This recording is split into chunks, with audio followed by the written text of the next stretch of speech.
Hola y bienvenidos a la unidad 2, lección 22A, el verbo ser y las características inherentes. Necesitas otra vez tu paquete de unidad 2, las fichas index, un lápiz o bolígrafo, y es una actividad pareja opcional. Si no tienes todo, pausa el video y recoge lo que necesitas. Learning targets for this lesson are: I can conjugate the verb ser in the present tense, and I can recall the most common adjectives of inherent characteristics to describe a person's physical and personality traits. El verbo de hoy es describir, to describe. Y la cita dice: las fortalezas están en nuestras diferencias, no en nuestras similitudes. Our strengths are in our differences, not in our similarities. All right, a reminder, all resources that you're using today can be found in the Spanish Student Virtual Resource Binder if you are at home and don't have your packet. Today we will be working on the verb ser and some worksheets that are in this packet linked here. So you go down to the verbs and find ser in a star, and that is the handout that you would need. Okay, so just to recap, we have been through 4 of the 5 verbs already that make up the English verb to be. We've seen haber, we've seen tener, we've seen hacer, and we've seen estar. Now we've got the verb ser, which is the big one. Es el grande. So ser is used to talk about like a whole bunch of things. Inherent characteristics is what we're going to be focusing on for today. In upcoming lessons, we will get the rest of this list. Okay, the verb ser also means to be, right? So can be very confusing that we have the verb haber, which means to have, but it can be used to mean to be. We have the verb tener, which means also to have, but it can mean to be with those special expressions and when we're talking about age. We have the verb hacer, which means to make or do, but it's used as to be when we're talking about the weather.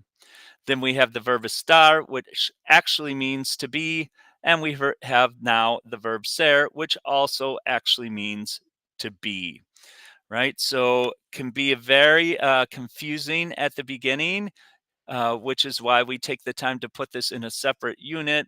You just have to memorize which verb goes with which thing that we're trying to express.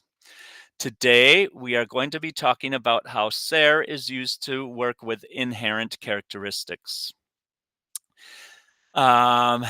Just like with the verb estar, the first thing you're going to have to do is to memorize the conjugations.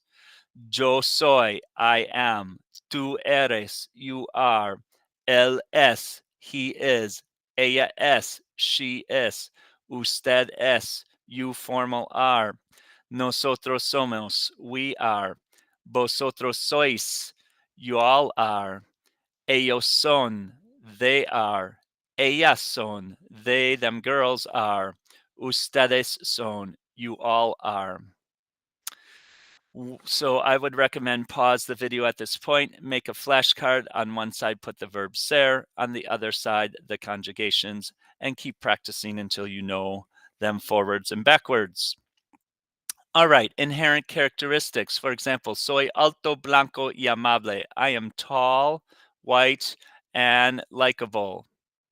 Tú eres bajo, negro y simpático. You are short, black, and nice. In your packets, you have another list of adjectives. So we had a list of adjectives that go with the verb estar to talk about our feelings. Now we have a list of adjectives to talk about what we are like. ¿Cómo es usted? ¿Cómo eres? What are you like? What are your inherent characteristics? For this list, I did not highlight. You kind of need to know all of these. These are all common adjectives that we would use every day. Notice again that we have a masculine form of most of these ending in O, and we can change that to a feminine form with the letter A. So we've got alto, tall, for a tall male, alta, tall female, amable, kind, antipático, not nice, mean, unpleasant, artístico, artistic, bajo, short, bonito, pretty. That word can be used for male and female. Bonito, you're like, it's another way to say handsome. Bueno, good or kind. Cortés, polite. Creative, creativo, creative. Delgado, slim or thin. Descortés, impolite or rude. Egoísta, selfish. Feo, ugly. Gordo, fat. Hermoso, beautiful. So again, this is one that could be male or female, interchangeable with bonito. Oops. Insociable, unsociable. Inteligente, intelligent. Joven, young. Malo, bad. Moreno, brunette or dark. Pequeño, small. Pobre, poor. Rico, rich. Rubio, blond. Sensible, sensitive. Simpático, nice. Sociable, sociable. Tacaño, stingy or mean. Trabajador, hardworking. Viejo, old. So I would pause the video at this point and make flashcards for any of these that you don't already know. When you're ready, come back. Okay, so what is an inherent characteristic? The list of items that we had on our handout are inherent characteristics. They're traits that are generally not changeable. They're part of someone's physical or personality description. Yo soy alto, right? So I could get in a horrible accident and lose my legs, and then I wouldn't be tall anymore. But generally, a tall person is a tall person. It's not going to change. Tú eres inteligente. You are intelligent, right? So, again, that is an inherent characteristic. It's part of our personality, part of our description. Maria es amable. Maria is nice. She's lovable. She's kind. Nosotros somos morenos. We are dark-skinned or dark-haired. Ustedes son sociables. You are sociable. Personality traits. So I try not to think about permanent. We don't want to say permanent because everything could be changed, but we want to think of inherent traits as part of someone's physical description or personality description. All right, we need to remember again our friend concordancia, agreement. Our nouns and adjectives must match for both gender, masculine and feminine, and number, singular and plural. So the adjectives on the list that had an masculine form ending in O, we have to change them to A if we're applying them to somebody who identifies as female. And then we need to add S if it is plural. So for example, Mr. Flack es hermoso. Mr. Flack is handsome. Miss Puentes es hermosa. So she identifies as female. We needed to change hermoso to hermosa. Los estudiantes son hermosos. So we have a group of students, plural. There's at least one male in the group, so it defaults to masculine. And we add the S for plural. And las chicas, so that would be a group of all females, son hermosas. So we need the feminine form of the adjective with the a, and we also need the plural form with the s on the end, hermosas. Let's do a little practice. So you're going to pause the video here.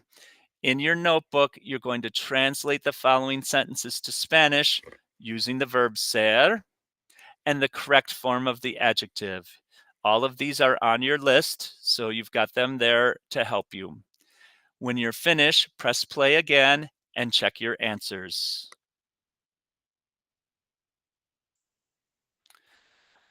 Okay, so let's check your answers. Be sure to pay close attention to the concordancia, the agreement of the adjective. I am old. Yo soy viejo. Or if you identify as female, you would write yo soy vieja. You, informal, are smart. Tú eres inteligente. Inteligente is a neutral, so it could apply to male or female. He is short. Él es bajo. So we've got él, masculine form of the adjective bajo. She is tall. Ella es alta. So we need alta, the feminine form of tall. You, formal, are sensitive. Usted es sensible. This is another adjective that is neutral. It can apply male or female. We are creative. Nosotros somos creativos. So at least one male in the group. Plural because it's more than one person. Creativos. The students are artistic. Los estudiantes son artísticos. So again, we have plural. We need the S on the end, artísticos. The girls are nice. So now we have all feminine and plural. So we need las chicas son simpáticas. We needed the feminine form and the plural form. All right, hopefully you did well on that. We've got some more practice for you here. So now going back to your packet, after your handout here, we have 2 pages of practice. Here's the first one, looks just like on the screen. It says practice using ser. You're going to fill in the blank with the correct form of ser and translate the sentence to English. When you're finished, you're going to check your answers with the master, with Mr. Flack. So after you do both sides. So I've done the first one for you. Nosotros blank de los Estados Unidos. So nosotros, the conjugation is somos. Nosotros somos de los Estados Unidos. That translates as we are from the United States. The second side, second page, is a little trickier. You're given 2 pairs of words, or you're given a pair of words here. The first one is the noun, el escritorio, the desk. And then you're given an adjective, viejo. Your job is to put those 2 things together using the verb ser to make a complete sentence. El escritorio es viejo. The desk is old. So you're going to make a complete sentence using the subject, adjective, and correct form of the verb. And then I want you to translate the sentence to English. You might need to look up some of the vocabulary, and that is okay. When you're done, both with this worksheet and this worksheet, come find me and get the master copy to check your work. As always, make sure you made flashcards of the vocabulary that you don't already know, and then use those flashcards to practice and memorize your vocabulary. Good job. We'll see you on the next lesson.